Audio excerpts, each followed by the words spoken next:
Hey there everybody, it's your boy Crispy and welcome back to the channel. Today we're diving headfirst into the shadowy, mysterious heart of West Virginia. We're talking about the unexplained, the things that go bump in the night, the stuff that makes your skin crawl. That's right, we're talking ghosts, ghouls and all things paranormal. Buckle up because we're about to take a road trip through the top 5 most haunted places in the Mountain State. First up, we're pulling into the Trans-Allegheny Lunatic Asylum. Now, this place has a history, and I'm not talking about the good kind. Opened in 1864, this psychiatric hospital housed thousands of patients over the years, many of whom never saw the light of day again. You see, back in the day, mental illness wasn't exactly understood. Treatments were, let's just say, experimental. The conditions were rough: overcrowding, lack of resources, you name it. It's no surprise that this place has become a hotbed for paranormal activity. Visitors and staff alike have reported seeing shadowy figures lurking in the hallways, hearing disembodied voices echoing through the empty rooms. Some have even claimed to have been touched or pushed by unseen forces. One of the most haunted areas is said to be Ward 4. This is where the most severe cases were kept, and let me tell you, the energy there is palpable.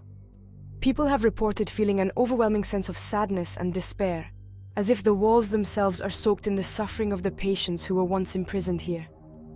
There's a story about a patient named Lily, a young woman who was admitted after witnessing a traumatic event. She was known to wander the halls at night, searching for something she could never find. Some say her spirit still lingers, forever trapped within the asylum's walls.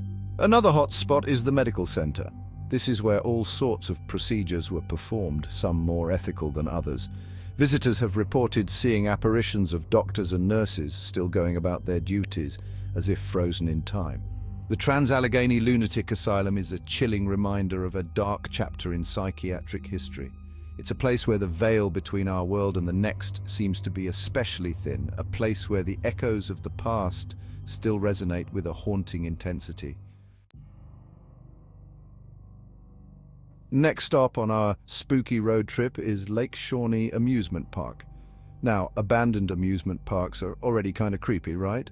But this one takes the cake. It's got all the ingredients for a grade A haunting, tragic deaths, restless spirits, and a whole lot of rusty carnival rides just begging for a good spin. The story goes that this land was cursed long before the park was even built. Back in the 1800s, it was the site of a gruesome massacre. A group of settlers was attacked by Native Americans, and many, including children, were killed. Their bodies were buried on the property, and some say their souls never left. Fast forward to the 1920s, and a businessman decides to build an amusement park on this very spot. Talk about bad vibes, right? Well, the park was plagued with accidents from the get-go. In a tragic turn of events, a young girl was killed when she was struck by a truck while riding the Ferris wheel. Then, a few years later, a boy drowned in the park's swimming pond. The park eventually closed down, unable to shake off its dark history. But the tragedies didn't end there. Years later, when new owners tried to reopen the park, another worker was killed in a construction accident. Today, Lake Shawnee Amusement Park stands abandoned, an eerie reminder of its tragic past. Visitors have reported seeing the ghostly figures of children playing on the swings, hearing the laughter of long-gone carnival goers, and even feeling cold spots and disembodied touches. Some say the spirits of those who died here are trapped, unable to find peace. Others believe they're simply reliving their final moments, forever frozen in time. Whatever the reason, Lake Shawnee Amusement Park remains one of the most haunted locations in West Virginia. A place where the boundary between fun and fear is blurred beyond recognition. Chapter 3, West Virginia Penitentiary. All right, folks, if you thought the last 2 places were spooky, brace yourselves because we're about to step inside the West Virginia Penitentiary. This place is not for the faint of heart. We're talking about almost a century of housing some of the most hardened criminals. And let me tell you, some of them never checked out, not really. Built in 1866, the West Virginia State Penitentiary quickly gained a reputation for its brutal conditions. We're talking overcrowding, disease, violence, you name it. Inmates were subjected to all sorts of punishments, from solitary confinement in cramped dark cells to whippings and even hangings. The prison was designed to hold 480 inmates, but at its peak, It housed over 2,400. Can you imagine the tension, the despair, the raw energy that must have permeated those walls? It's no wonder that the penitentiary is considered one of the most haunted prisons in the United States. Over the years, there have been countless reports of paranormal activity within the prison walls. Visitors and former guards have told stories of shadowy figures lurking in the cell blocks, disembodied voices whispering from empty cells, and even full-bodied apparitions of former inmates. One of the most haunted areas of the prison is said to be the North Hall. This is where the most violent and dangerous criminals were kept, and it's said to be teeming with restless spirits. Visitors have reported feeling an overwhelming sense of dread and unease in this area, as if they're being watched by unseen eyes. Another hotspot is the Sugar Shack. This was the nickname given to the room where inmates went for their last meal before execution. It's said that the spirits of those who took their last breaths in this room still linger, their energy clinging to the walls. Chapter 4. The Blennerhassett Hotel. Now let's trade in the prison bars for something a little more elegant. Don't let the fancy chandeliers and plush carpets fool you, though.